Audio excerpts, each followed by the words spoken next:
सभी प्रतिभागियों को नमस्कार। प्रिय विद्यार्थियों, जैसा कि व्याकरण के संबंध में अनेक आपकी समस्याएं होती है, तो उन समस्याओं के निराकरण के लिए मैं कुछ शॉर्ट वीडियो आपके लिए बना रहा हूँ। कुछ विद्यार्थियों की समस्या है कि कर्मधारय समास और बहुब्रीहि समास में क्या अंतर होता है। एक शब्द दिया हुआ होता है, एक वाक्यांश दिया हुआ होता है, और उसके बारे में आपकी समस्या होती है कि इसमें कर्मधारय समास माने या बहुब्रीहि समास माने। तो मैं आपको कर्मधारय समास यानी कर्मधारय कर्मधारय समास व बहुब्रीहि समास है, इसमें क्या अंतर है। कर्मधारय और बहुब्रीहि समास में अंतर आप इस प्रकार समझे अंतर को, आपका उत्तर निश्चित रूप से सही होगा। और सही कब होगा कि जो कर्मधारय समास होता है, कर्मधारय समास होता है, उसमें क्या होता है। कर्मधारय समास में होता है विशेषण विशेष्य भाव। क्या होता है? विशेषण और विशेष्य, विशेषण विशेष्य का भाव। यानी जो भी उदाहरण होता है उसमें एक पद होता है विशेष्य और दूसरा होता है विशेषण। जिसमें विशेष्य है उसकी विशेषता बताता है कौन? विशेषण।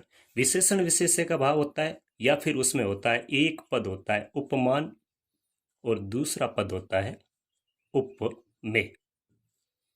कहने का अर्थ यह है कि इसमें जो दूसरा पद होता है वो प्रधान होता है, दूसरा पद प्रधान होता है और वह किसी एक पद की विशेषता बताता है। लेकिन जो बहुब्रीहि समास होता है, जिसे मैं यहाँ पे लिख रहा हूं बहुब्रीहि समास, तो बहुब्रीहि समास में क्या होता है। बहुब्रीहि समास में क्या होता है कि इसमें अन्य पद प्रधान होता है, अन्य पद प्रधान होता है, या इसका अपन कहते हैं कि कोई अन्य अर्थ लिया जाता है, अन्य अर्थ लिया जाता है, तो वहां पर होता है बहुब्रीहि समास। कहने का तात्पर्य है कि कर्मधारय में विशेषण और विशेष्य होता है, उपमान और उपमेय होता है, लेकिन बहुब्रीहि समास में दोनों पद प्रधान नहीं होकर अन्य पद प्रधान होता है। जैसे मैं उदाहरण लिख रहा हूं एक यहाँ पर, मृगनयन। देखिए, मृगनयन। तो इस उदाहरण में दो शब्द है, और वो दो शब्द कौन कौन से हैं। एक शब्द है मृग और दूसरा शब्द है नयन। एक शब्द मृग और दूसरा है नयन। यानी एक है वो है विशेष्य।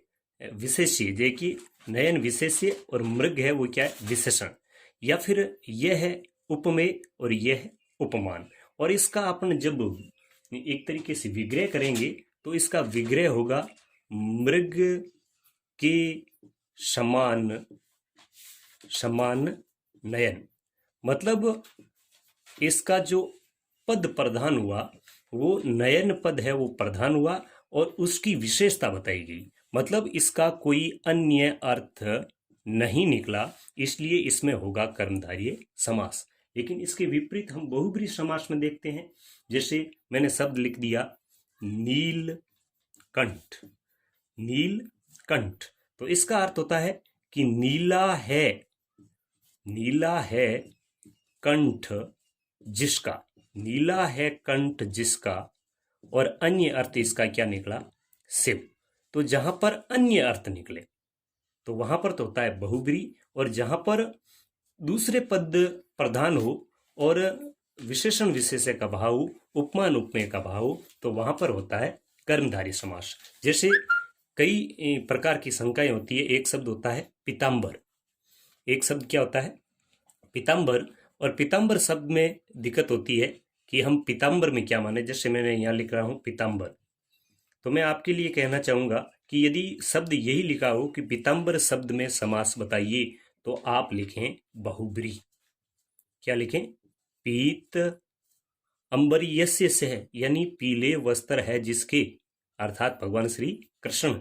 लेकिन यही शब्द जब, पीताम्बर शब्द जब किसी वाक्य का अंग बन जाए, वाक्य का अंग बन जाए, यदि वो वाक्य का अंग बन जाता है, वाक्य का अंग बनने के बाद वहां पर एक तरीके से समास होगा, वो आपके समास होगा कर्मधारय समास।